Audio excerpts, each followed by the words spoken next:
A very good evening to one and all for this very unique event, the Sakhi Study Circle, an all-woman study circle which we have revived after a long time.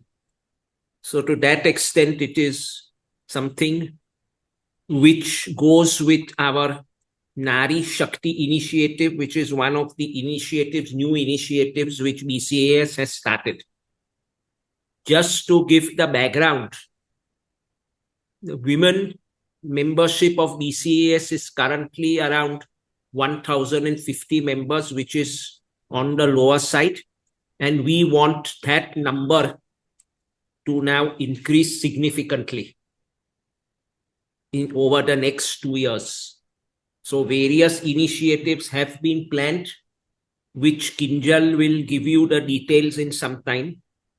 But today's program is more really as a icebreaker. It is like a starter to the main menu. And who better than to start with this than CA Nandita Parekh, who has initially also been part of a study circle some years back, I am told. So she will be the right person to put things in perspective with her remarks on the topic under the theme, Celebrating Your Uniqueness. So without going into much details on the topic and the subject and the initiative, I would like to just spend some time giving you a background of BCAS, the Bombay Chartered Accountants Society, since many of you who have joined today are not members, but I presume you all are chartered accountants. So this is for those of you who are chartered accountants but not members of the BCAS. BCAS is India's largest and oldest voluntary autonomous body of chartered accountants, founded in 1949. So it is 77 years old. It operates primarily on three broad pillars. The first one being the various events, basically, so that is under the knowledge management theme.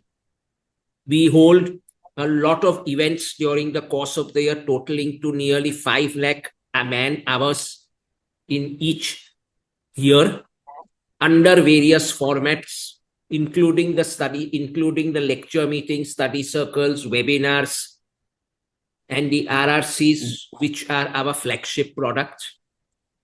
The second main pillar is the publications, which again is divided into two parts. We have our BCA journal, the BCAJ, popularly as we refer to it. And then we also have publications on a lot of technical and non-technical topics. Both these initiatives, whether it is publications or the various events, workshops, lecture meetings, RRCs, are under 9 different committees, most of them technical and some of them non-technical. Now, this event is an initiative under the HR committee, which is one of the non-technical committees, which is under the chairmanship of CA Mihir Sheth, who is also with us. He is also one of the past presidents. So welcome to you also, Mihir Bhai. Thank you. Then the last part, the last pillar of BCAS is basically on representations and advocacy, think tank and research initiatives, which is part of our goal of really helping our various stakeholders.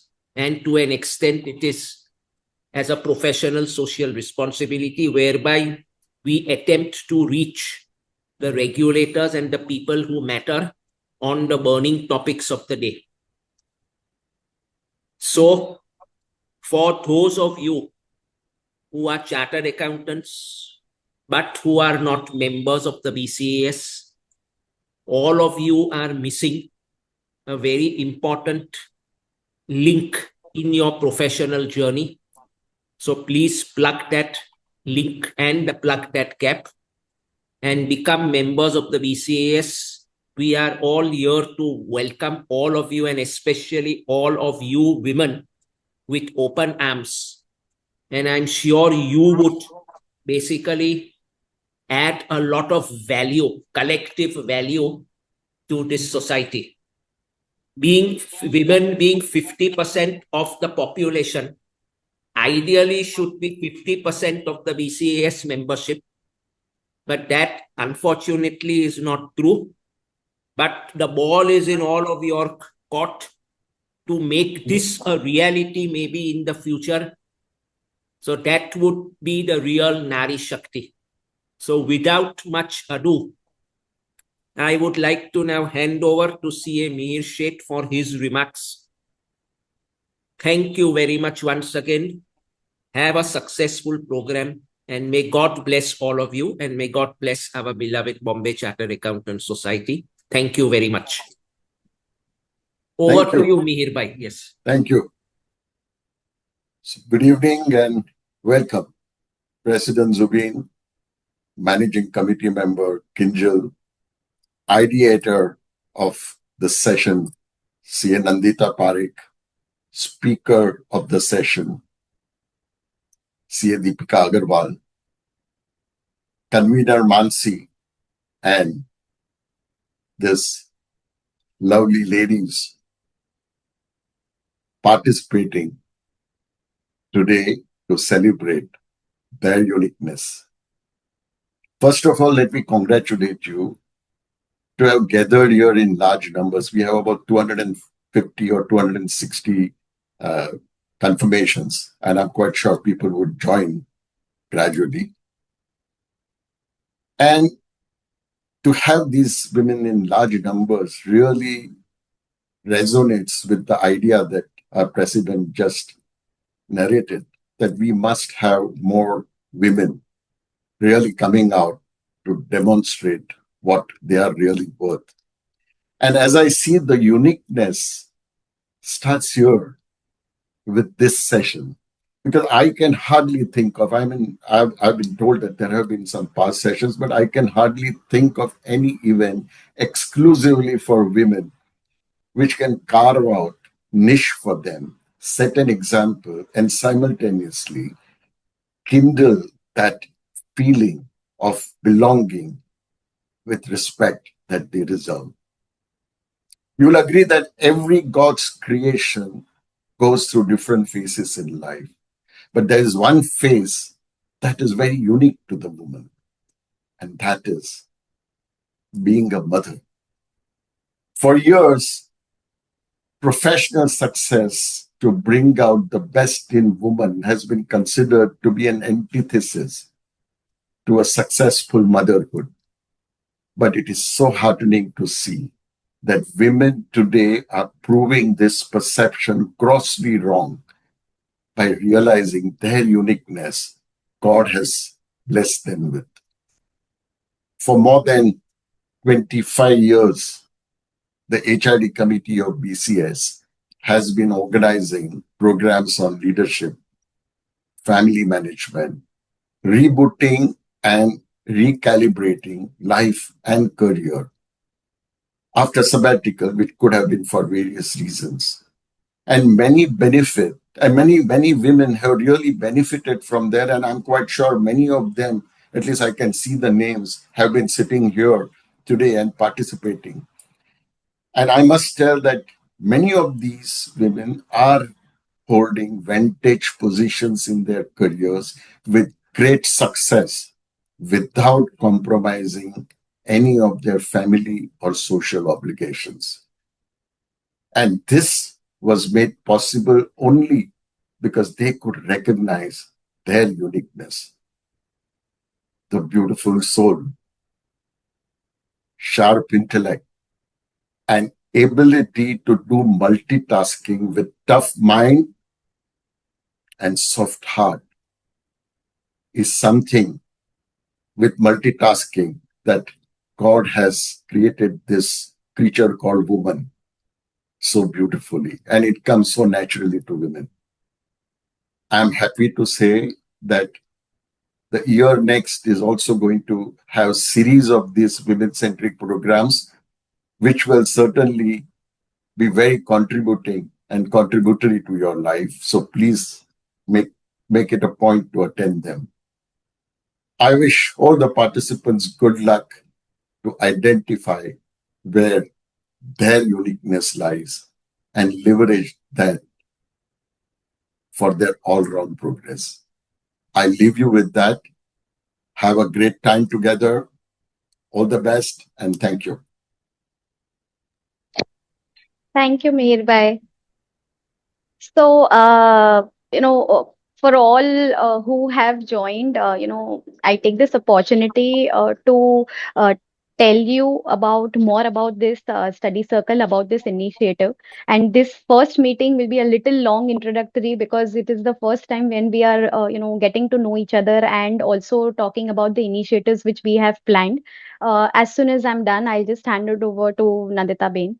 So, first of all, a very good evening to everyone, to all dignitaries and the seniors who are present here at our insistence, and to all those who have joined, whom I now may refer to as Sakhis, because, our entire agenda of this study circle was basically bonding. That is why the name Sakhi Circle. So, it gives me immense joy and, pride to welcome you all to this initiative. Our three pointer essence of this study circle was very simple but yet very effective, is that we want to bring women chartered accountants to do and connect into three things. First is basically achieving the foremost objective of connecting with each other, and hence most of you, many of you are part of the WhatsApp group, and some of the ones who have registered will be connecting in through the WhatsApp group. So what we want to do is not create just a monthly study circle wherein we are just coming to listen to some dignitary, but at the same time, we want to connect on an overall basis, or probably on a daily basis. And that is the reason why we have a supplementary WhatsApp group, which will basically be a support to each other, wherein we can have meaningful relationships and where we can, probably connect together. The second thing is that once we are connected through this common platform, thanks to BCS, the idea is to take it to another level and to converse. Because I think somewhere or the other, in all the hustles which we do as women, I'm sure that one thing which we absolutely probably, forget in multitasking a lot of things is meaningfully conversing with each other.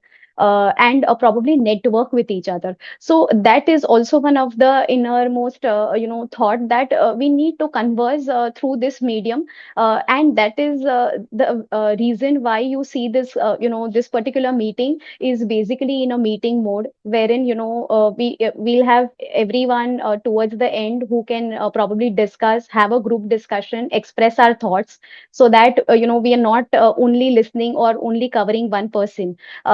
And lastly, which is the more important objective, is to collaborate personally or through work. Because, when women come together, we just don't grow individually, we elevate one another.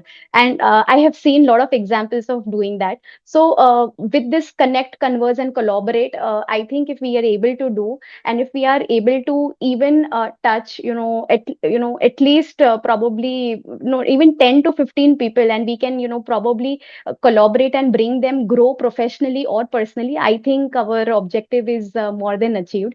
So this, we will have monthly sessions. All those who have joined probably have joined through the flyers which we have sent, wherein, we have set up the context by giving the first six topics. The idea is to have topics which are more connected, non-technical topics, but yet extremely professionally relevant and important topics. So we can probably have those topics meet once in a month like this, and have discussions over these topics and bring conversations into that. So, a lot of topics are on leadership, on negotiation skills, on financial freedom, boardroom readiness, etc. So while we are, overall having this kind of an initiative, I think the entire idea is to build up a community. And it is not not achievable by just a few of us. So basically, the entire success of this particular event, or if I may say this particular journey, is only dependent upon each one of you. So, your participation, your suggestions, your willingness to share and grow together, I think that is what is going to make this big. So, I urge all of you to make the most of it. Let us start learning, inspiring, supporting each other, and let this space be that one of the space where we can connect to each other in our overall 360-degree growth. So with that, this is one initiative. Beyond that, we are planning a lot of other initiatives which are exclusive to women. Like there's just a women's refresher course, a basic course, as well as an advanced course, which is more on the technical topics, which is a 360-degree coverage, especially for women who are either freshers or who have started with their practice to start with, or who are on their career break or a sabbatical, so as to update yourself. So we are going to have those basic courses and advanced courses on BCAS Academy, which is our online platform, a self-paced platform where you can log in at any point of time and you can complete the certificate course at your own timelines. So we are going to make all those announcements. A lot of exciting things are coming up in December and even in Jan. So stay tuned for all of those things. But for time being, I'm really very happy to have all of you today here. And I think, Nandita ma'am, all over to you. I think you can now, bring this session to live and to fire, I guess. Good evening, everyone, and welcome to the inaugural session of the Saki Circle. As mentioned by Honorable President, this platform has been created as an open, participative space where women can unmute themselves, share freely, and learn from one another. It is only fitting that our first session is on Celebrate Your Uniqueness. We are delighted to begin this journey with CA Nandita Parekh ma'am as our first speaker. Nandita ma'am is a chartered accountant and MBA with an accomplished career spanning over 3 decades in internal audit, risk management, and governance. She has led audit teams at CNK and Associates and AJ Shah and Company. Nandita ma'am has been a mentor to countless young professionals, a thought leader in practice management. Her long-standing and deeply meaningful association with BCAS reflects her commitment to nurturing the profession and building communities of learning. Today, even after retiring from active practice, she continues to inspire through her work in volunteering, teaching, curating impactful events, writing, technology adoption, and philanthropy. With great pleasure, I invite C. Nandita Parekh ma'am to address us. Over to you, Nandita ma'am. Thank you so much for the introduction. I was not sure whether you were talking just about me, but thank you. So let me just start. Let me come to the topic. And okay. So when Kinjal first talked to me, she said, "Would you take a session?" I said, "For BCA, anytime." Then she told me that I should speak about networking. I said, "Well, to be very honest, I have never had to network because I was a third generation practitioner. My grandfather was a CA, my father was a CA. So there was always more work than what the people in the firm could handle. So that kind of networking, which a lot of people who are first generation practitioners, I didn't have to do. But I thought that I could speak on celebrating your uniqueness because this is something which I struggled with.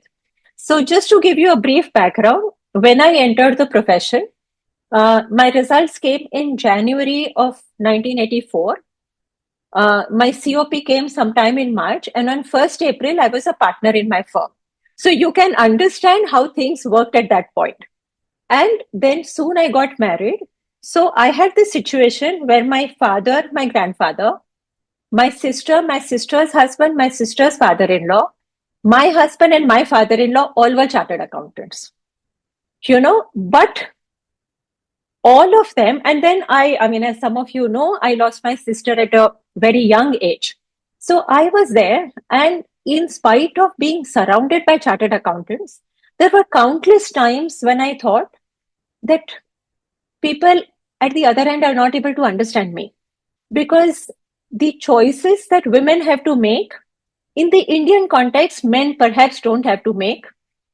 It at a different end, the options that women have, perhaps men don't have. So I always say that I'm not sure whether we are the luckier gender or we are the restricted gender, but I do believe that our perspective and our options and our lives are different.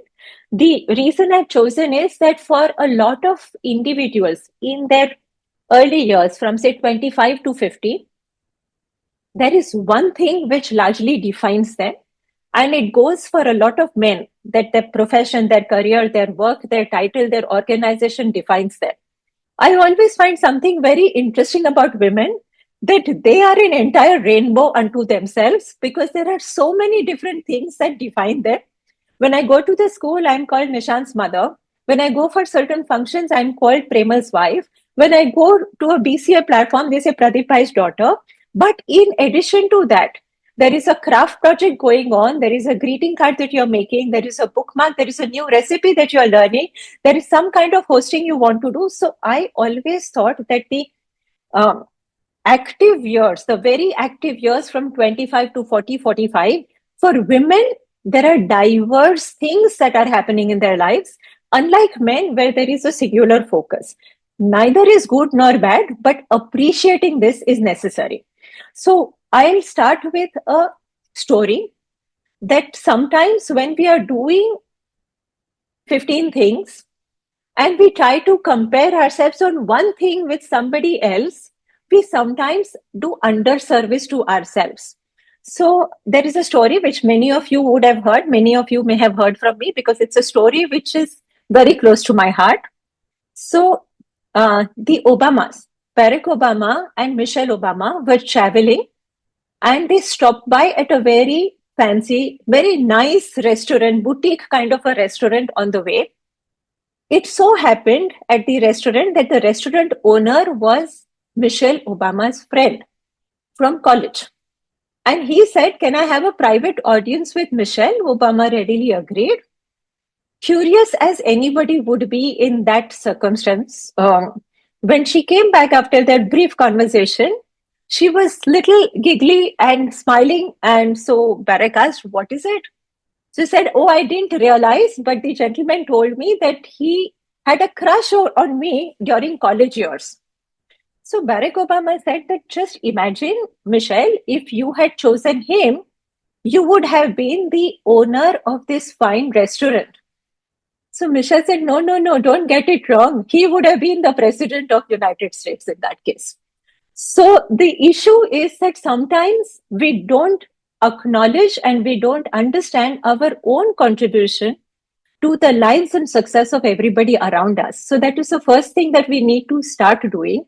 And we need to acknowledge, appreciate, and enjoy all the multifaceted roles that we choose to play. So with that, I will start with a quote from Michelle Obama, which says, "I believe that each of us carries a bit of inner brightness," goes for men, women, both, something entirely unique and individual, a flame that's worth protecting. When we are able to recognize our own light, we become empowered to use it. This comes from a book which is called The Light We Carry, a brilliant book, a must read for everybody, but definitely for women professionals who are working on the juggling act, because you know that somewhere, if your attention slips, something is going to fall apart. So at that stage, this book is extremely empowering and extremely reassuring. So then, with this, I come to where we stand, and what has been something which has been close to me is helping young members of the profession, and sometimes, or largely, women members of the profession, helping them find their why, helping them find what really resonates with them, and helping them figure out that what makes them tick. So this is something which I'd like to share, that the most difficult phase of life, we always feel that others don't understand us. But more often than not, it is not others, but we ourselves don't understand us. Because women learn through observation. So it's very funny. In my household, my husband used to read newspapers end to end, and I wouldn't actually get time to read newspapers. But at dinner table, when we exchange news on what happened in the world, both of us had very similar news, because women learn through conversations what men learn through reading or attending very high powered seminars. So women also observe, and when you observe, you also start comparing a little more, because you want somebody's success, and you want somebody else's poise, and you want somebody else's weight, and you want somebody else's social life. So I think when we start sitting back and reflecting that what is it that really makes us tick, what resonates with me, who am I really, and what is it that I am truly seeking, not because I'm expected to seek something, but something which brings me joy, it makes a big difference. Unfortunately, I remember that there was a stage in my life where I got to sit down with my cup of coffee and have the entire cup of coffee or tea while it was still hot. I considered it an absolute blessing, because it was just not possible to have that entire cup of tea without an interruption. So I got used to having cold tea. Now, fortunately, I'm back at that stage that I can almost always have my hot cup of tea. So, with this, there is another story which comes to my mind, that the situation, as we say, is more relevant to women, because women play multiple roles, they observe multiple women. The role models are different. There is somebody who's an excellent homemaker, there is somebody who's opted for a less demanding job, there is somebody who's struggling with caregiving, and there is somebody who's racing ahead and being a CEO of the company. So when you're looking at a variety which is so vast, the dilemmas that women go through are very different from the dilemmas that men go through, and that is where it comes. And this brings me to the next story, a story which my father was very fond of. So many of you, I'm sure Mihir would have definitely heard, if he's still there.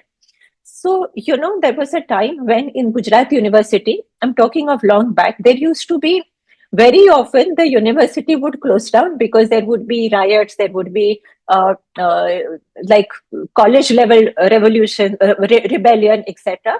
So, number of years when there was mass passing of graduates. So, people didn't have to sit through exam, everybody was declared a graduate. That was that Nav Nirman time. So obviously, the graduates from Gujarat University could not find jobs because nobody had any kind of confidence in their competency or their understanding of the subject. So there was this young graduate from Gujarat University. He was a commerce graduate. So when he goes, he finally finds a job at a zoo. And what is the job at the zoo? The zookeeper says that the monkey that we had is unwell, and the monkey is a big attraction. So we have got this dress of a monkey, but we want somebody to wear that dress and act like a monkey so that the children don't feel disappointed when they come. So this graduate, because he did not have any other job and he needed to work, he went ahead and joined the zoo. And he started enjoying all the jumping and making the children laugh so much that his jumps became bigger and bigger. And then one fine day, he jumped so high that he landed up in the neighboring cage. Now, neighboring cage was a lion's cage. And the lion roared, and the monkey was scared for the first time. He said, "What have I done?" The lion came close, but he didn't attack the monkey. He went close enough, and in the years, he said, "Don't worry, I am also a graduate of Gujarat University from the pharmaceutical department." So suddenly, both the monkey and the lion were happy. The lion continued roaring, and the monkey kept on doing his job, because both of them also knew that there was somebody else sailing in the same boat. The purpose of a women's study circle is to know and get reassurance that there is somebody else who has traveled your path, who has juggled the way you have juggled and who have come out all right at the end of it. There are some other people. So, when when I said in my situation with this 10, 11 chartered accountants all around me, I just said that I'm not even sure what I want to do, whether I want to work or I don't want to work. Sometimes I feel if your husband is doing well, it becomes a dilemma, becomes even more because people ask, why do you need to work? And you really start asking those questions to yourself. But what happens is that, how do you tell a client where you were always present earlier that you have to cancel a meeting last minute because the school has called for an urgent meeting at 1:30 in the afternoon to discuss costumes for an event which is to happen 3 weeks from now? So, or how do you tell because the person on whom you rely to cook and put food on the table has certainly not shown up? So when I look at it, I'm not really saying who should be doing what, etc. But these were the realities. These were things I was really, really troubled by. And it took a few women mentors to hold me together and allow me to continue, women and men mentors who allowed me to continue so that I did not quit my professional journey. So, with this, I come to my next point that, there are options. There is no one right way of living. There is no one absolutely right choice which fits everyone. You have to make your choices, but you have to remain also loyal to your choices. So, as I said, that uh, I love some of these quotes from Alice in Wonderland because all of us are like Alice's in Wonderland, discovering the world, but wanting to find that absolutely blissful Wonderland. But as women, particularly in Indian context, we have changed so many roles and relationships and contexts and even names sometimes and homes that sometimes we've not had time to sit back and say, were the priorities that I had in my life in my early 20s still hold good when I'm in my late 20s or early 30s? Whether I'm made in a certain way that I want to make my career my center point? Do I want to create a different kind of a setup? Are there efficiencies which I want to bring in, which make it easier for me to pursue my dreams on various fronts? So these are the things that women go through because the changes that women go through are multifaceted and extremely compressed in terms of 5 or 6 years sometimes in life. And this is something which I always say that when you ask in a group of 100 men between 30 to 40 years, I'm taking that as a reference group because those are the years of highest struggle, highest dilemma. You are not sure. 85% of them will have a very standard life. If you look at a room full of men, you will find three colors: white, black, blue, and gray with some white. When you look at women, like if all of us were in a physical group, we would actually look like a rainbow from far. So what happens is when you look at a cohort of 100 women, 85% of us will have a very different and not a straight life story. So this is something why I feel that having a women's cohort makes a difference, because when you are looking at different itineraries to reach a similar destination, you need to make sure that the roadmaps are clear for everyone because there is no single roadmap here. So with this, I actually think that, I would like you all to pause and think, what is it? When have you last sat down with a paper and a pen and thought to yourself, what is it that I really want? And, do you want to be a homemaker? Do you want to be an all-out career woman? Do you want to join industry or profession? Do you want to be an entrepreneur? Do you want to pursue an interest that has nothing to do with a CA? You want to be a blogger, you want to be a dancer, you want to be a fitness trainer. So there are a lot of choices. But just like some careers, the preparation and reaching the certification, the professional certification, takes so much of an effort that we kind of stop thinking that there are other things that we could do also. So I always feel that the purpose of education is to make you ready for life and not for a particular stream of life. And more importantly, the purpose of education is to expand your horizon, not restrict it. So I think this is something which I would really want people to think and take it as a homework, that what is it that I really want? Or if if for some reason, like how life came to a standstill during the epidemic, if for some reason my today's work profile completely changes or life profile, would I do everything that I'm doing now, even if I started with a blank? And it will give a lot of answers, and those answers will resonate with who you truly are. Now, what also happens is sometimes you make this choice that I want to be, but we have to also make realistic choices based on our own circumstances. Try to change the circumstances to suit you, but you can't wish everything away. So you need to say that I want this, but what is it that you can offer? How much time would you want to give? How much mobility and flexibility are you able to bring to the table?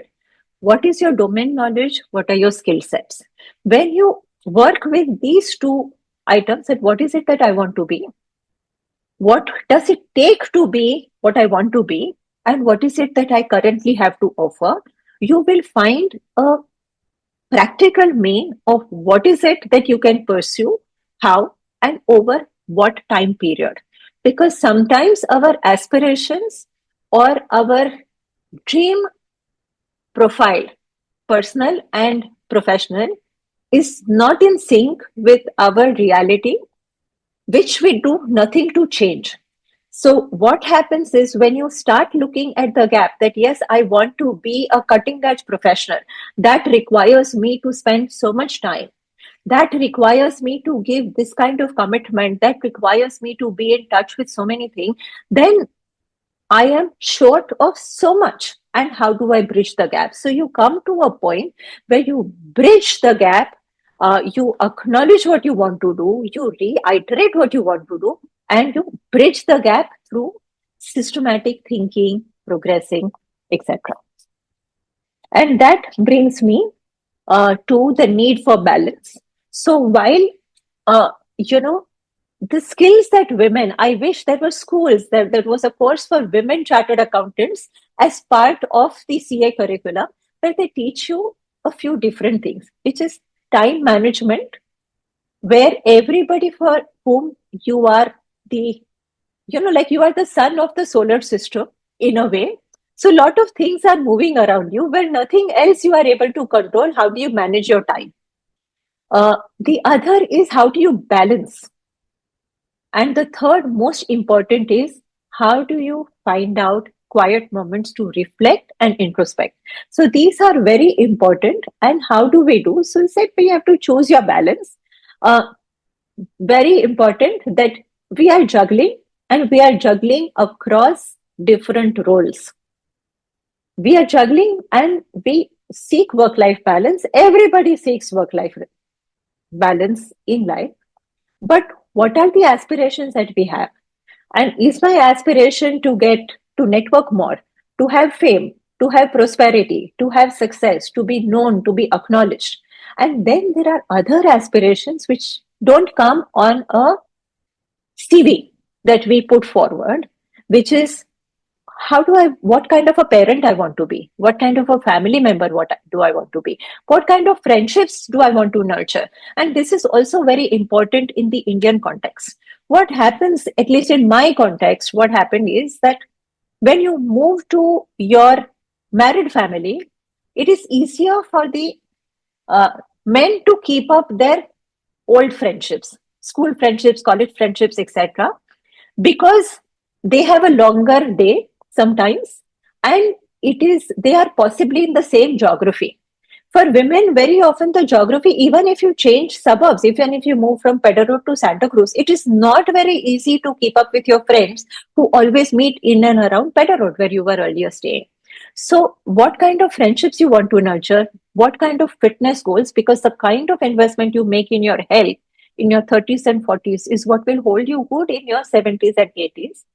what kind of hobbies you want to have, so that the interests that uh, brought inner joy are not sacrificed in this race towards wanting too much. Because why do we do all this? Because ultimately we all want bliss. But in trying to do this hundreds of things, we forget why we want to do all these things to start with. Are we finding joy? Are we nurturing that which uh, really, really matters to us? Or are we running a race and not looking around to see what is your own race? Are you running somebody else's race? So this is something which, again, I say that when you have too many things on your plate, uh, like most of you may have felt that when you go for a buffet, you sample a lot of things, but you don't remember anything. But when you go for an authentic meal of few items, you remember the food that you have eaten because you are able to do justice to everything you have taken on plate. So here, my important thing is that ultimately, if balancing is a skill that we don't learn early in life, we will possibly externally achieve a lot of things, but we will not feel the peace or the bliss within us. So when your roles change, responsibilities change, commitments change, aspirations change, the first question you should ask is, what are you holding on to which is no longer relevant to you? What are you yearning for, truly yearning for? Is there time and space for both, for what you are holding on to and what you are yearning for? And if not, you have to let go that which you are holding on to make place for that you truly want.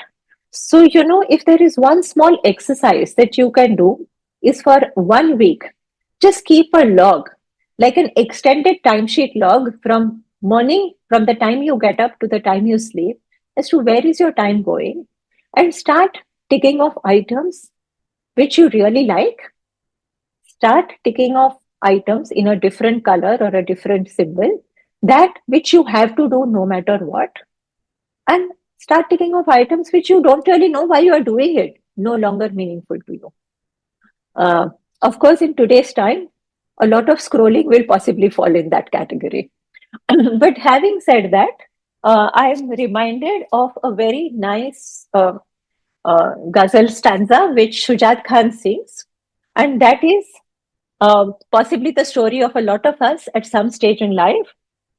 इतने हिस्सों में but गया हूं मैं, इतने हिस्सों में but गया हूं मैं कि मेरे हिस्से में कुछ बचा ही नहीं. So what really, I distinctly remember that 5-7 years I was married for 5-7 years. I had my first child.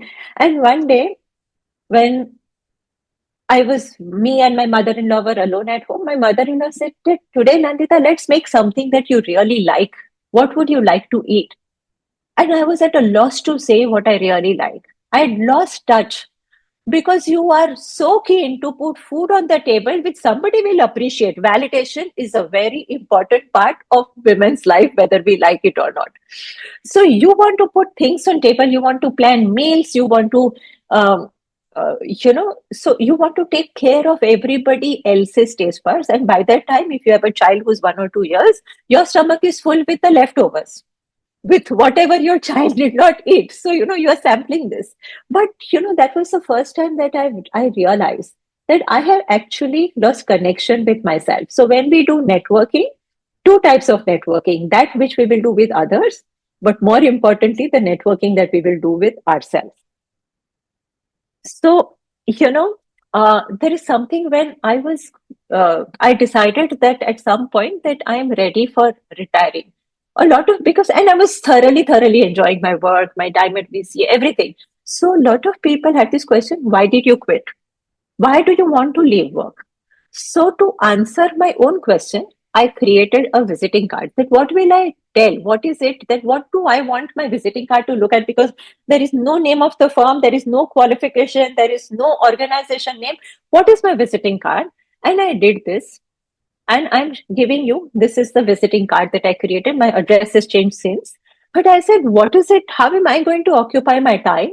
And a lot of things that I will go hiking, I will support a cause, I will join a book club, I will give back to the profession, I will give some smiles, teach and mentor, start a blog. Many of it I've been actually able to do. But what happens is that I realize at that point that I wish I had a visiting card like this while I was working. And this is a learning that I want to give to all of you, that make a visiting card for yourself, which introduces you to yourself. Because your current visiting card introduces you to the world outside, the commercial business world, which measures success. I think you need to make a visiting card for yourself on similar lines, where you put in everything which brings you joy.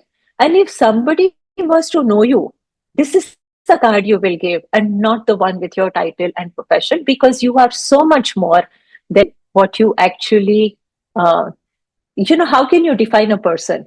So there's a brilliant book by Bernie Brown, many of her book. So she said that, when we start introducing ourselves, saying, I'm Nandita Parekh, I'm a chartered accountant, I head the internal audit practice in so and so firm.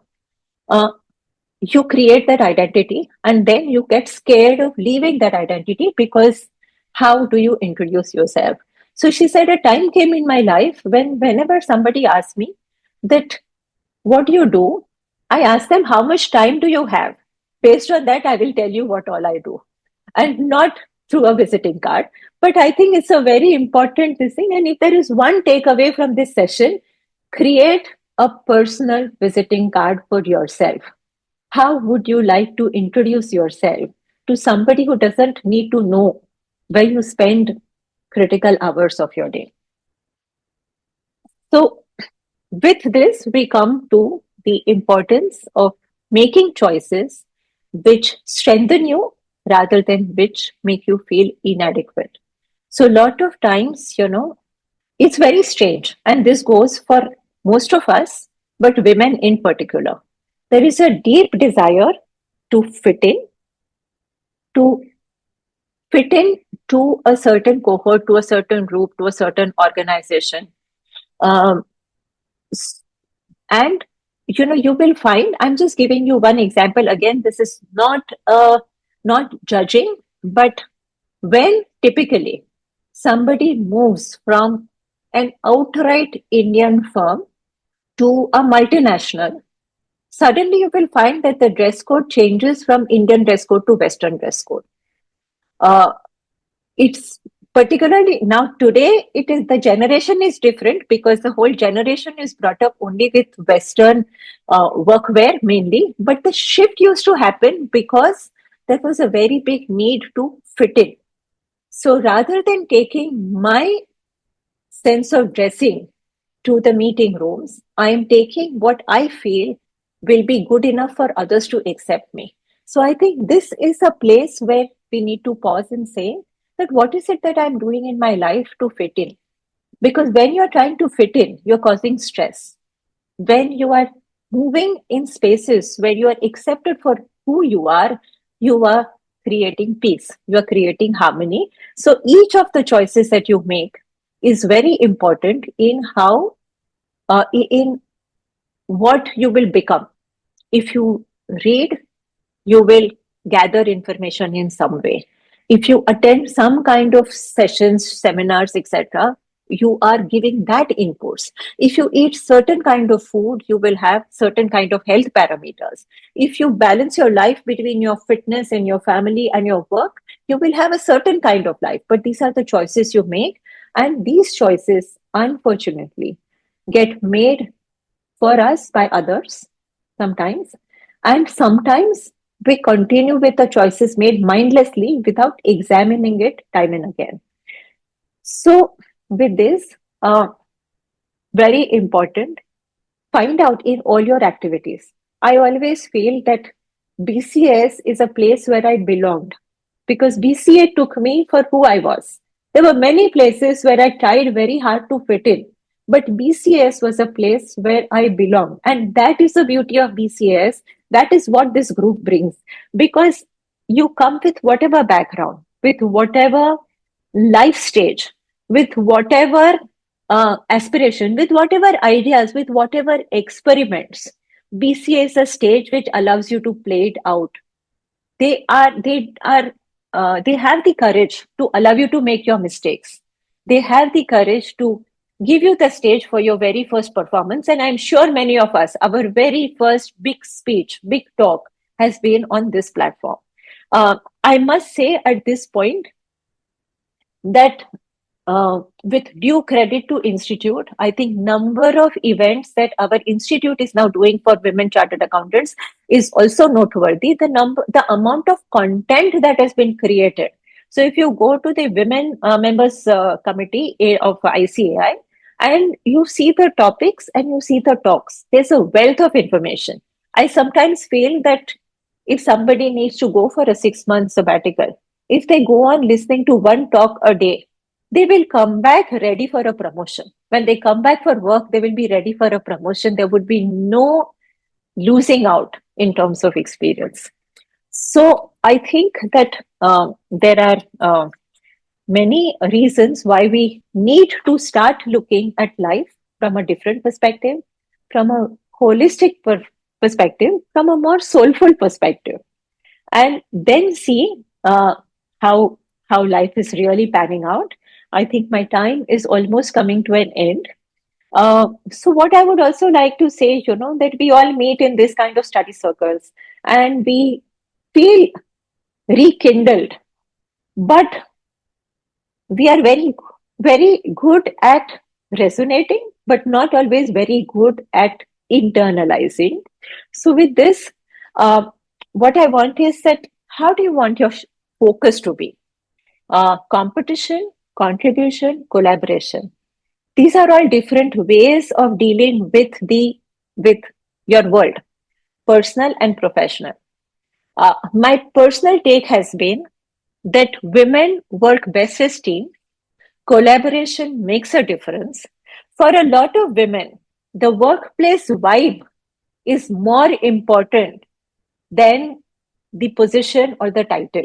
Because at the workplace, if you feel nourished, you will blossom no matter what, sooner or later, sometimes faster. So, this is something that you need to make sure that you create your own celebration and every small win, every small win. If I could curate a session, I remember the first time I was allowed to do a vote of thanks in BCA. I walked 2 inches proud, 2 inches taller, because it was the first time I did something.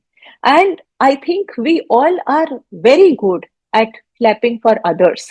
It is time we started extending that hand to pat ourselves for every small thing that we did for actually making ourselves a better version of ourselves.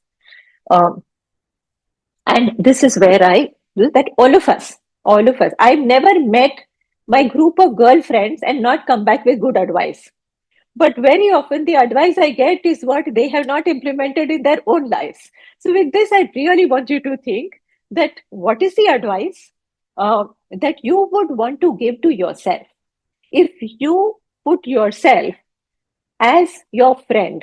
So when you treat yourself as your friend who is coming to you for advice, you are very good at it. So start distancing yourself from yourself and say, if I am Mansi or if I am Kinjal or if I am Deepika, uh, what would I tell myself if I ask that I'm really confused about this? Should I do this or not do this? How do I do this? I want to really join an art class, but is there time in my life for that?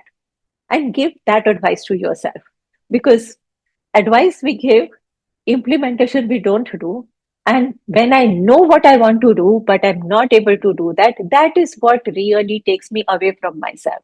So, with this, I compliment BCA for creating a space where each of us possibly will discover our wonderland. Because when you surround yourself with people who make your heart smile, it's only then that you surround your wonderland. So, whatever be your story outside of this Sakhi circle, I think this is the space where which will nurture you, which will uh, hold you together when required, which will give you a space to advise others through mentoring, and which will give you a space for doing your first all women's retreats within BCA. So, all the best. Thank you, Zubin sir, for allowing me to be the opening batsman for what I know is going to be a very long innings. And Kinjal, all the best for taking this forward. I think Mihir Bhai is not there perhaps because he needed to have another meeting. But so many of the faces, so many of the people I already know on this group, and it is so heartening to see so many of you. I guess now the uh, forum is open, and over to you, Kinjal, Deepika, to take this discussion forward. Thank you so much. Definitely a test match, definitely not a limited overs. That's one thing I can be sure. Anyway, over to Kinjal and Yes, thank you so much. I think we have that practice of an official vote of thanks towards the end of the session, which Mansi is supposed to do before we have the group discussion. But I think the chat, you would be busy in probably delivering the session. But if you would now look into the chat column, I think we have a lot of vote of thanks already available there, ready. So I think now we, keep this open forum start, every one of you can probably open up your videos, and we can discuss obviously by probably raise of hand or probably one by one or sort of it, but let have that discussion going. And Mansi, all to you to regulate this. So obviously, if we have some questions also from ma'am, obviously we can ask that also. But we can share something similar or probably some similar experiences along with this particular topic which has been discussed today. Hi, this is Renu Shah. Can I go ahead? Yes, Renu, please Sure. continue. So, thank you so much, Nandita ma'am, for this lovely session. I think two, 3 points that were key takeaways for me and that I can totally relate to is where you started talking about different roles that we play. At certain times, we are someone's wife. So, certain times we are someone's friend. Certain time you are a daughter. So, all of these things are very, very unique to us. And of course, they come with an added responsibility of doing justice to all of these roles. And in this entire process, I feel that somehow the what and why of doing things gets lost. So it is very, very important that we keep reevaluating as to why we are doing a certain thing. And this is very, very in line with what I love about what Simon Sinek says, that it is very important to start with why. So that is one thing which I keep reevaluating. Sometimes I do get answers. Sometimes it is like maybe I will consider the answer later, but I need to do this first. And apart from that, when you talk about uniqueness, there is also one book that I keep rereading, which is Joy by Osho. And there is a line which says that, only the corpses are alike, or dead people could be alike. But when you are living, you will have something which is not going to be very similar to the next person that you are even sitting to or working with. So, as women, I think we are juggling different roles, but at times we really, really need to reevaluate what is it that we want in our journey in the long run. So, thank you so much for this wonderful session. And this was my takeaway from your session today. Thank you, Renu. I almost feel that if anybody else also has some book suggestions, because I think reading books has been very empowering for me also in many ways. And I completely agree that when we sit back and ask for why, sometimes that what is my why in this particular situation, or what is it that is bothering me, I think a lot of answers come. Unfortunately, many times you are so tired by the end of the day that you don't have the question for time for what, why, where at all. Yes. But yes, we need exactly. we need to create that time for sure. Yes. So that's why I said we at times do not get the answers, but it has to be done. It has to be done. But maximum of times, if we can really implement this practice of looking at why we are doing things, maybe we'll be in a better place to make decisions. So thank you so much, ma'am. Kinjal, can I go? I'm Asha Ghoshal. Yeah, sure. I'm proud to say I have worked with Nandita. Hi, Nandita, my camera is not working. But when I was 22, I worked with Nandita as my first post qualification. Today I'm 30 years into the corporate, and after 30s, I'm seeing ma'am here on screen. I'm proud to say I've seen Nandita chasing me on my audit deliverables, and today it's a different experience where she's telling me now life has to settle at some stage. Ma'am, my only thing which I wanted to understand after 30 years today, I'm 7, 8 months into sabbatical, okay? And every time I think of what's next, what worries me is what am I going to do for next 20 years of my life if I really leave the corporate life that I've led? Doesn't this come to your mind that what should 20 years is too long to just leave the corporate world and think of doing something else? Would anybody else want to take that? Hi, Asha. First of all, I think it's been a long time. So, what happens is that retirement from active life may not be there for everyone, but there are a lot of roles and lot of areas where contribution becomes possible. What happens is when you work for 30 years, there is a certain professionalism, there is a certain process understanding, there is a certain wisdom that one has gathered. And depending on your stage in life, otherwise, and your wanting to do other things, because what you rightly said, that when you're looking at an average age span of 80 plus or 85, 90, it is a long period to go without a central focus in your life. That is all the more reason why I feel that when you are still able to develop interests, nourish interests which you have left, reorient your focus to something which may be more satisfying and which enables you to take care of yourself a little better. Because let's face it, as we grow older, the body requires a little more, the mind requires a little more of your time, and the society expects something different from you. But Asha, for people like you, again, I would say BCA is a great platform. Find the committee, find the kind of sessions you can curate for us. That is one of the areas. Going back to teaching, directorships, mentorship, all these are very, very valid, so to say, an alternate career option, which are very suitable to somebody who's been in the corporate world for so many years. Thank you, ma'am. Or even I would think that for somebody like you, entrepreneurship could not be ruled out at all. Okay. So yeah. Thank you, ma'am. So if you start something, you can possibly also look at BCA Women Forum to collaborate as to who would possibly support you in your ventures. For sure. Uh-huh. I'm still in two minds to which way to go forward, backward. I'm still deciding. Thank you anyways for your suggestions. I will definitely look into. Yeah. Thank you. Nandita ma'am, may I ask a question? Yeah. First of all, thank you to each one of them. Especially, what's happening to all your cameras? Why are we talking to blank screens? So much better. I think it's much better. First of all, thank you BCA, thank you Kinjal ma'am, Mansi, Zubin sir, for this amazing initiative. I am sure this will be the new safe space, and we are going to have too many Sakhis sharing their life insights and learning and growing together.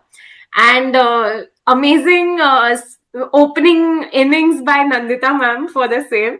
Ma'am, my question is that at every point in life, as you progress, you have choices to make.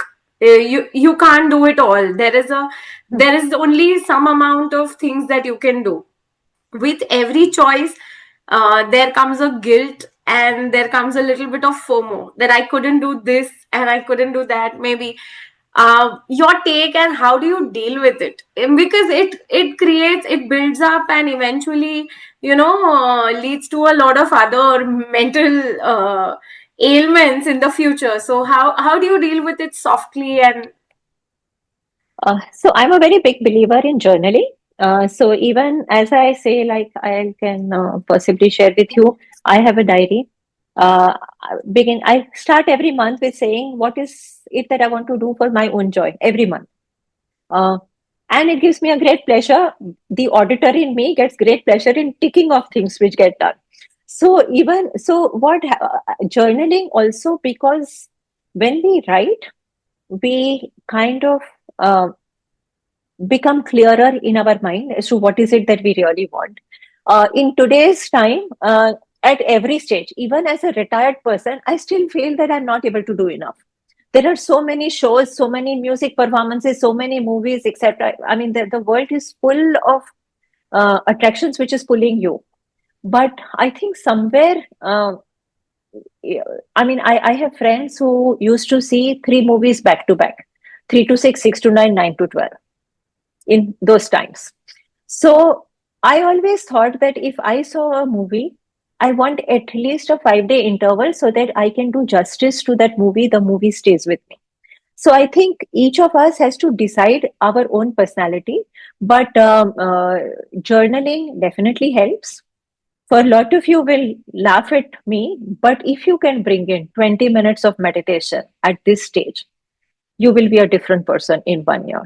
And for those of you, there are a lot of apps. The app that I use is Calm, CALM, 20 minutes guided meditation, just quietening. A lot of things within you start settling because you become aware of the choices that you're making.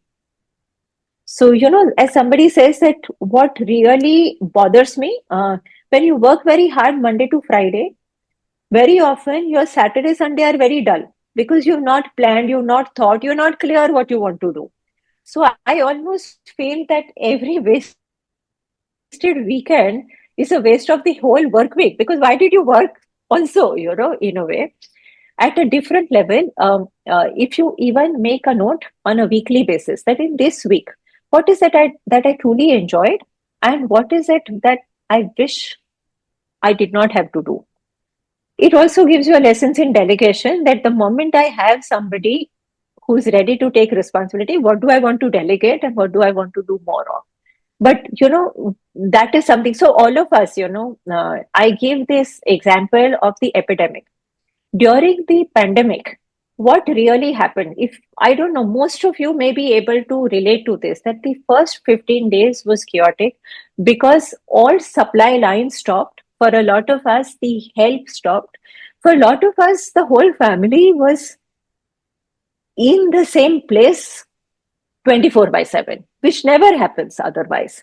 So you suddenly realize that being with your own family can be a little stifling. Reallocating work at home can be a question mark because not everybody is capable of doing everything. And there also women get the brunt because women can practically do everything at home. The others cannot do everything. But if you see 1.5 months into the pandemic, I think all of us became smarter at home. Our processes improved, our procurement improved, our appreciation for people who help us changed. So when they came back, we actually, for the first time, welcomed our support system. So when you think of it that way, that life gives you an opportunity for reinventing yourself, sometimes forced by circumstances. But if you can do it when you are not forced by circumstances, that makes a winner. So sit back. Anything. My father also, because I keep referring, because I spent a lot more time with my father in my early years of profession. So that was a time when I started my articleship. We used to have calculators because books of accounts used to be handwritten. So we had to total on a calculating machine. And totaling was a big part. And then posting, that whether the entry from the bank book to the ledger has been posted correctly. Now, in today's time, I think people will just rubbish it away, that who does this kind of work. So when I used to go and tell my father that casting these things, we said, whatever is boring, become efficient, so that it takes less time, so that you have more time to do things which are interesting. Because you can't wish away boring. But if you have to be efficient in that which bothers you, that which bogs you down. Get help, delegate in that space. But I think that is something which definitely will work. So start with 1 week, 1 month at a time. Then what is it that I'm going to do for myself? Who are the 2 friends I'm going to connect with? Which is that one show I really don't want to miss? What am I going to do? How many gym sessions do I want to do in this month? And every time you do, tick off. The ticking brings so much of pleasure, I can't tell you. So To what you said, just to add, we share quite a couple of things in common. Even I work with my father. He is my senior, my colleague, and my guru. Also, I am always with a diary. I don't know, yes, this habit of old school habit of writing has never left me. And what you said, I will surely try to implement, and in the forthcoming sessions, let us hope it works. And I will give my feedback so other Sakhis can benefit from that. great, Thank nice, you. Thank you, nice. everyone. I just wanted to add one thing since we all are here. So I'm Manali. I used to work with industry with foreign banks. I had a baby and then I took a choice that I'll continue with the family firm instead of continuing in a MNC or a foreign bank. It was very difficult. The bank was not allowing me to leave and they were like, no, no, don't take. But in Mumbai, traveling time and everything put together, I was not so. And then we launched a program in our firm, which is Career with Care, wherein we offer remote working to all young mothers in the office. So chartered accountants from various geographies, they are working with us remotely in the initial years of babies. So there's no judgment. There is nobody to whom you have to say that today I'm coming, today I'm working from home, today no everyday explanation. Whenever you want to come, you can come on that day, and otherwise you can remotely work. Oh, wonderful. That's so nice. That's so nice to know. Really And that commendable. that I realized when I became a mother. Before that, I was not Yes, knowing and I yes. was not appreciating. So, there is another very important thing which I always used to say, and I'm sure Preeti and some others who have worked that, the context has to change. When we see our profession has got 35% women now, women chartered accountants, um, when the leadership, when women become leaders of their firm, that a different understanding comes. So I always say that for a woman, the work day is from the point she leaves home to the point she reaches back. For men, the work day is the 9 to 9 or 9 to 8 or 9 to 7 they work. Because the commute time is not something which may have been alternately used for doing some other responsibility by men. So even in terms of audit scheduling, when physical audits were done in physical space, etc., if you're careful that you look at the geography, you minimize the travel time, you minimize the commute time, you also give a message to the woman that I understand this space you are coming from. So great. Can I just, yeah, can I, sorry, yeah, Preeti, go on. Hello, ma'am. Hello, Mansi ma'am. Can I say something to all of you? Yes, of course. Okay. Hello, ma'am. This is Sonika Patel from Indore. I'm a chartered accountant, practicing chartered accountant, and I clear my CA in November 22. And I have I'm just give my intro to know each other. So I have 1.5 year of experience with Deloitte, and when I cleared CA and when I got placed in Deloitte, that was uh, that was a beautiful time for me in my all the family that I placed and I become a CA.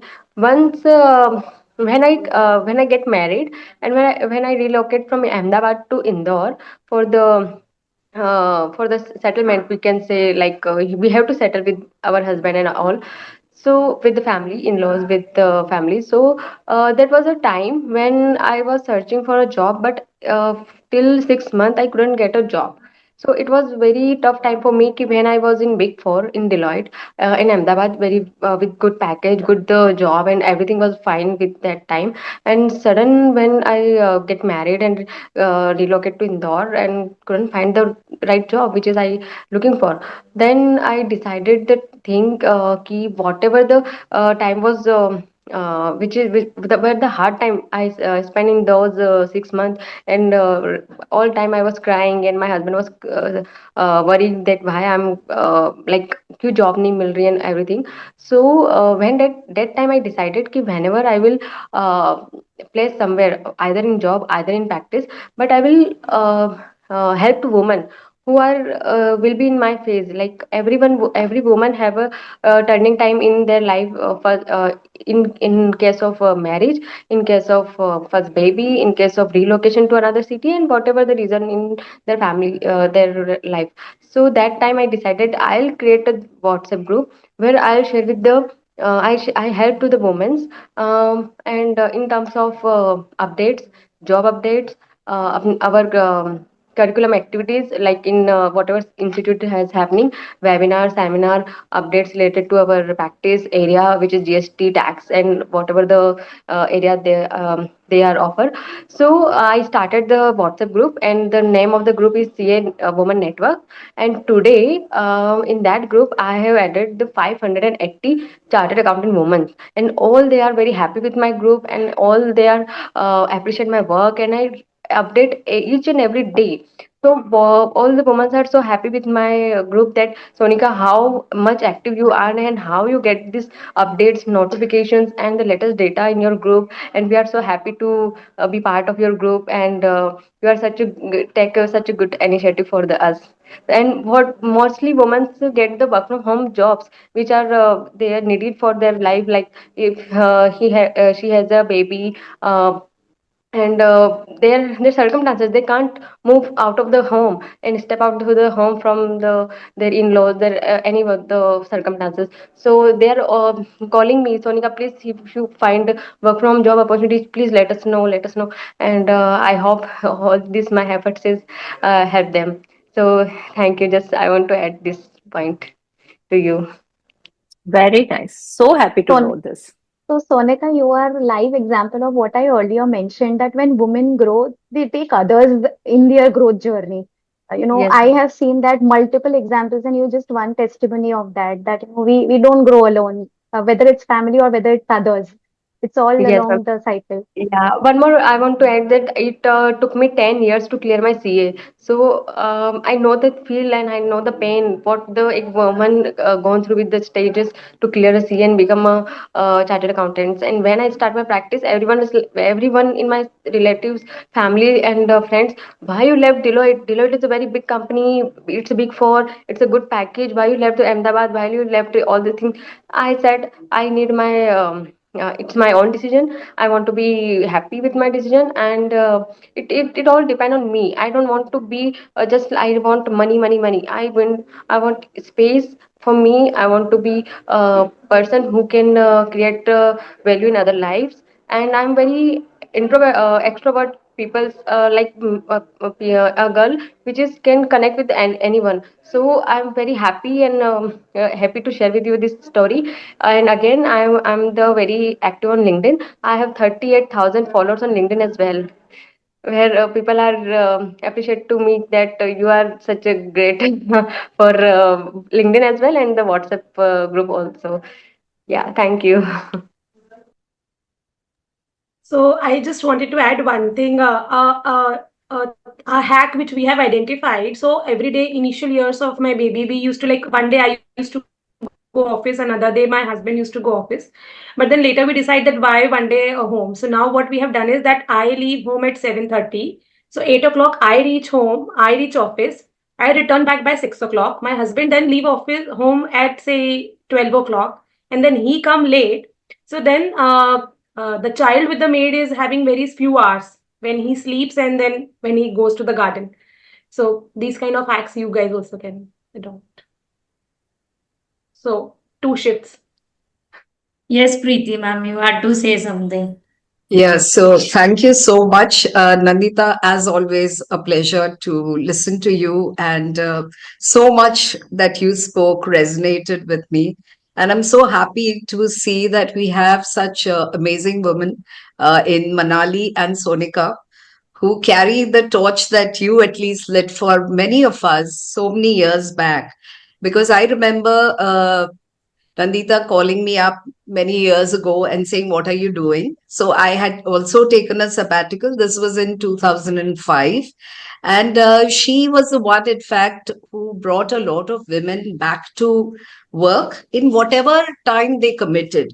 Young mothers definitely need more time with their children, but I think that happens at various stages as the child grows there is a need to be with them, and having a boss who you did not need to explain why you needed that 2 hours between a day, to just go to the school and come back, I think mattered a lot, because you felt less guilty, you felt understood.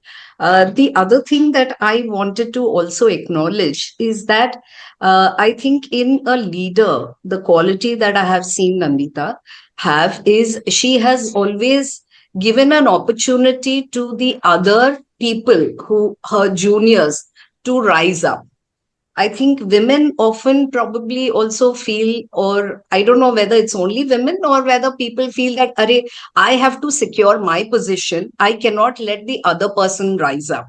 I think when you give that, you empower the juniors to also get the opportunity, whether it is making a presentation at the audit committee meeting, or having, or telling the junior, saying, you go and meet the management and discuss. I think that kind of empowering also, which Nandita has done to many of us, and I'm sure Manali, you also in your way empower a lot of women. So I think that's also an important,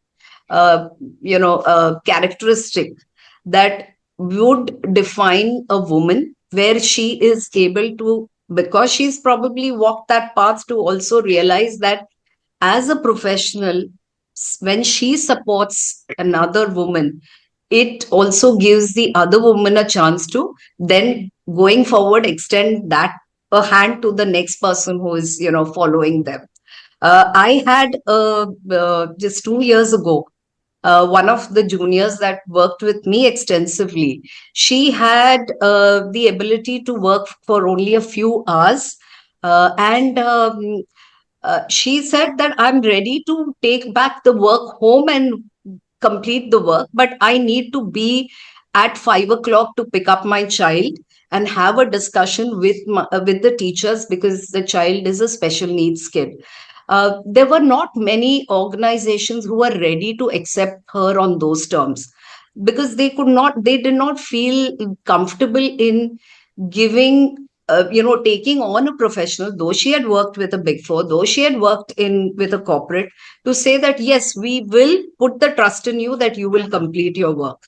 And it was only through a known contact where she was able to get, an opportunity to work with someone who said, okay, we are ready to take you on. And he calls me up and tells me, Preeti, this is one of the best decisions I did, by taking on someone who was not ready to give me a 9 to 6, but she works more efficiently, though she leaves work and goes home. So I think one of the opportunities through this Sakhi circle we have is connecting with, like, now I see immediately we have a Manali, we have a Sonika, who are coming into the fold and giving the various participants here an opportunity to exchange and say, okay, these are the times I'm able to work.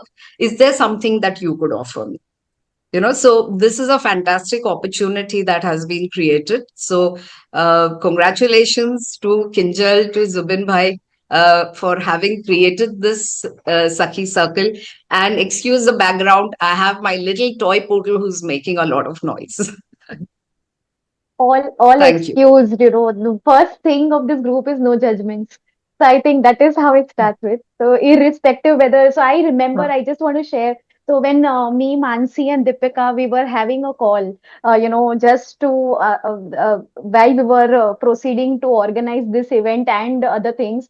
And I had Mansi's son coming and interacting with us, and then his probably nephew was coming in between, and she was apologizing, and I was like, no, no, no, they are making the entire meeting very interesting.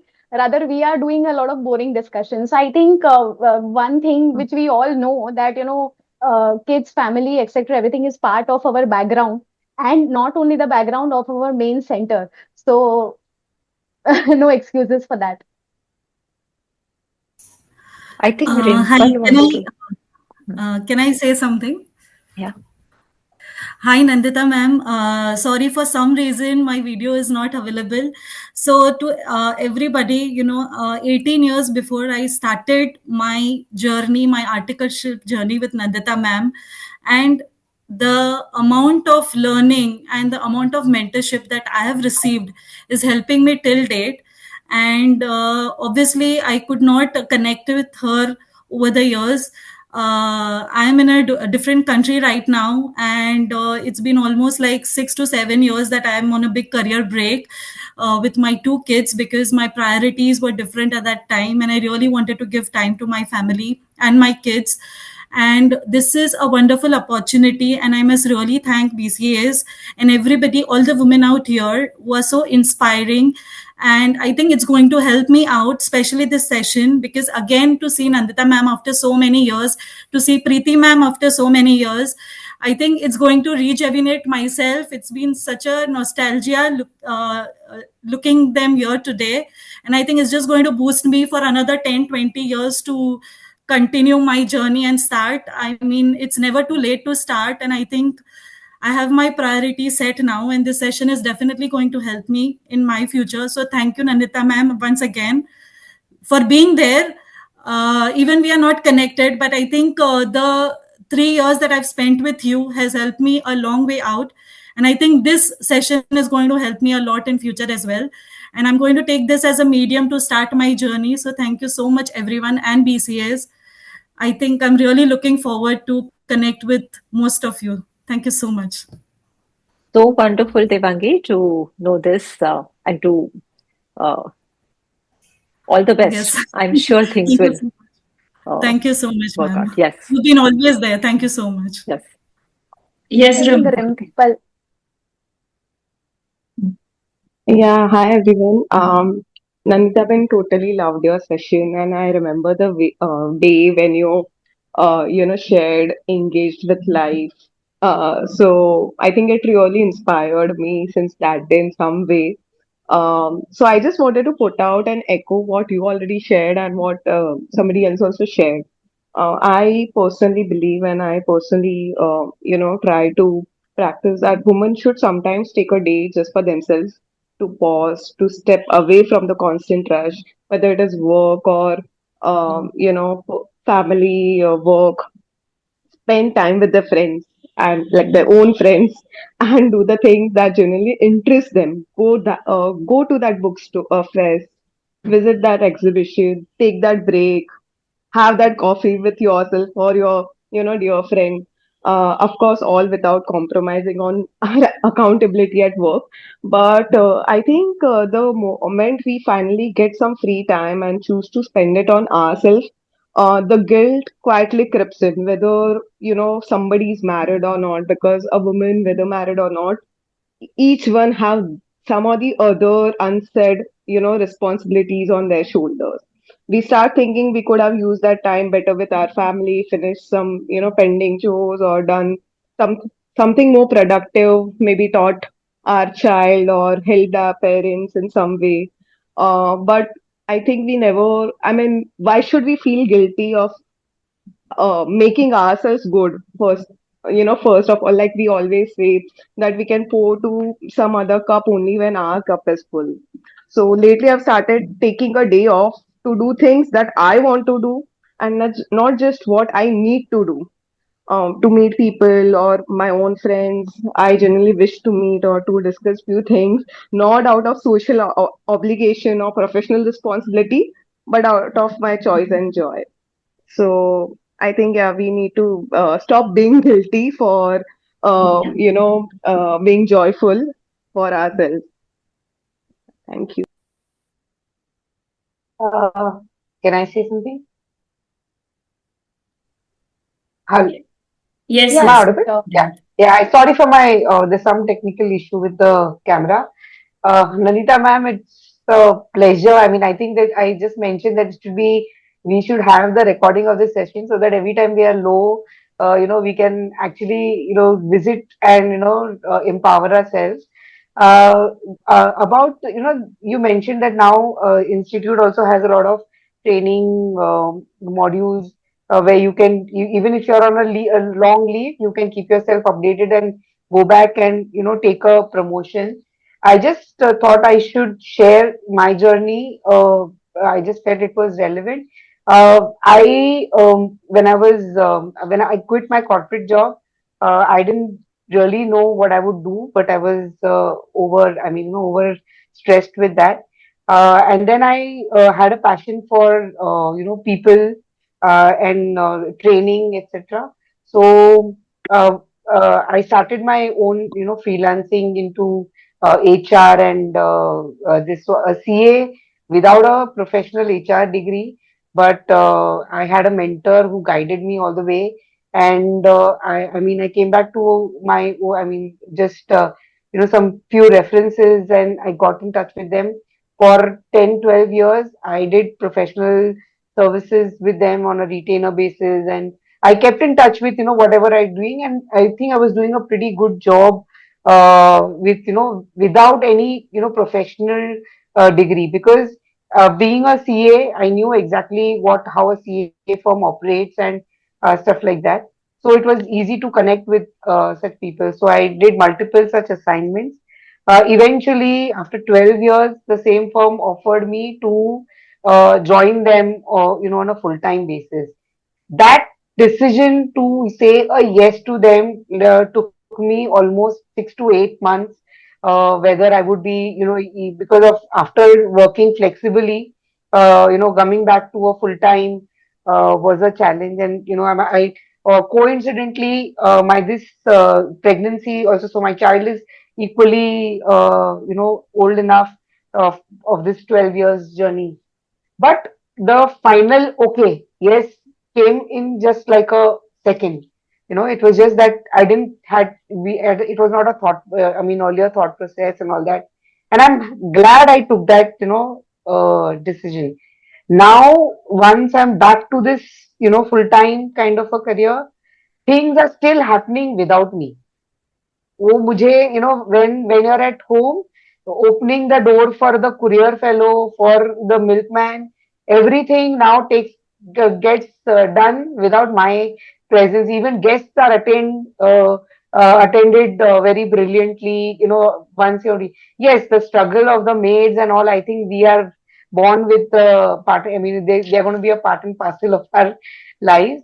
But yes, and I have come back with a lot of, lot of energy and lot of enthusiasm to abhi karke dikhana. I want to, although this 12 years was, yeah. So when you see people who are continued their job, you feel, position wise or monetary, probably they are, far more better. That comparison does creep in on and off.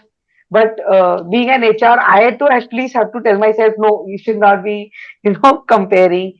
But yes, one challenge which I wanted to, I wanted to ask Nandita ma'am and Mansi, I think she who spoke about, Manali, who spoke about allowing people to work from home and Right. all that, is sometimes that leniency, it becomes too much of a leniency, and it becomes very difficult to get the deliverables out of them. So while you empathize with them, while you understand that, yeah, there are challenges, yet work has to be delivered. And now, once I'm here and I'm seeing such people from the HR perspective, I feel it's been taken for granted. So how, something which has come from the COVID period, this working from home and especially this gender bias towards women, I feel, now in the position I am, to get them back to that to ensure that they don't make any more excuses, uh, and to ensure that the delivery comes of the work, then that time you have to be a little partial and all that. So how do you all deal with that? Uh, how do we deal with that? And any special tips, or we are dealing with it, but anything you all have taken steps towards it? So, Nisha, I just wanted to add, I have zero attrition for all the mothers who are working with us, and that's one USP because our client do not see employee attrition. Even I have worked in all big four, not all, at least two big four I've worked in. I've seen the kind of issues and concerns in terms of attrition. And they are extreme loyal. You have to be empathetic and you have to be strict when it comes to quality. So we have been able to balance. It's the trick or the key how you balance as a leader for those situations. So that is there, and I think we have completed 70 listed companies statutory audit in 3 months with these mothers. Oh, wow. Wherein we supported one of the big four, wherein they were not able to, complete the work, and they were in the situation that now this situation their team said that we cannot deal with it. It's extremely tough situation, and all BFSI segment, I'm telling you, all banking, and these mothers, they used to work all entire night, morning, evening, every time, and they have done the deliverables. Nandita ma'am, you would like to add something? I think what I want to add is in today's time, just because a person is physically available doesn't mean that his mind is in work.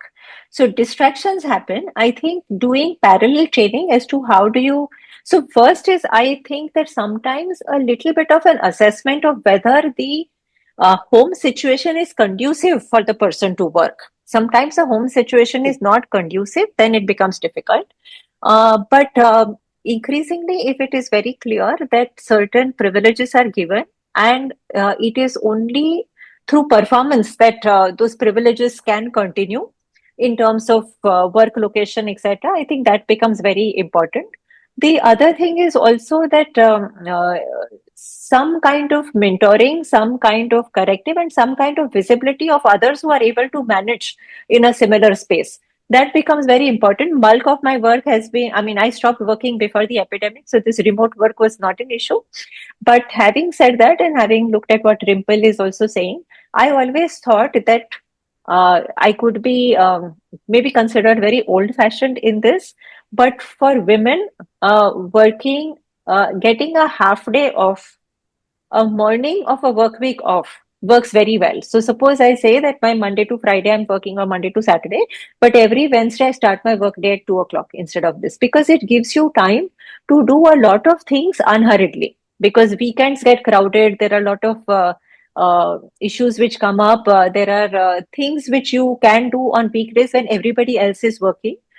So those kinds of models also evolve over time. And I think people loyalty and people's presence at workspace will continue to be a concern. It is only how you are able to motivate and inspire the team that will hold good in the long run.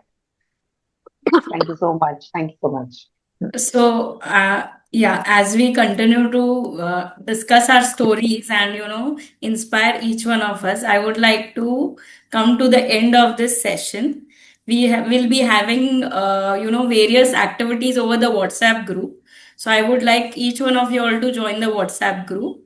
If you have still not done that, we have sent the link on the chat box. And, we'll still continue to know each one of you all through the WhatsApp and even through the future sessions that we have planned in the coming period. And I would just, before I give the place, I give my vote of thanks to Nandita ma'am. I would just like to introduce a few events that are going to be upcoming at the BCS level. So we have this very interesting CA-thon that is going to be happening on 30th of the November. So I think we all should be able to participate and join this good initiative. Then we have various webinars relating to the new tax laws, the new labor codes that is being introduced currently. Then we have Pariksha Pe Charcha. So if you all know any students, then you all can ask them to participate in this initiative. We even have the retreat for direct tax and the refresher course. So these are residential courses where we can meet in person and take these things to a next level. And now I would like to give my official vote of thanks to Nandita ma'am. So, ma'am, when you were saying, a lot of times I was just nodding my head because a lot of stories could actually, we could resonate and relate. And with the kind of response that we have got for this session, I'm sure all of us could resonate from it. And one thing I'm surely taking away and will be trying to do is making my visiting card apart from my professional degrees and things on that. So that is going to be a really big takeaway, ma'am. Thank you for the very a good kickstart to the initiative, and hoping to continue like this in future. Thank you everyone for a wonderful participation and making this session very interactive.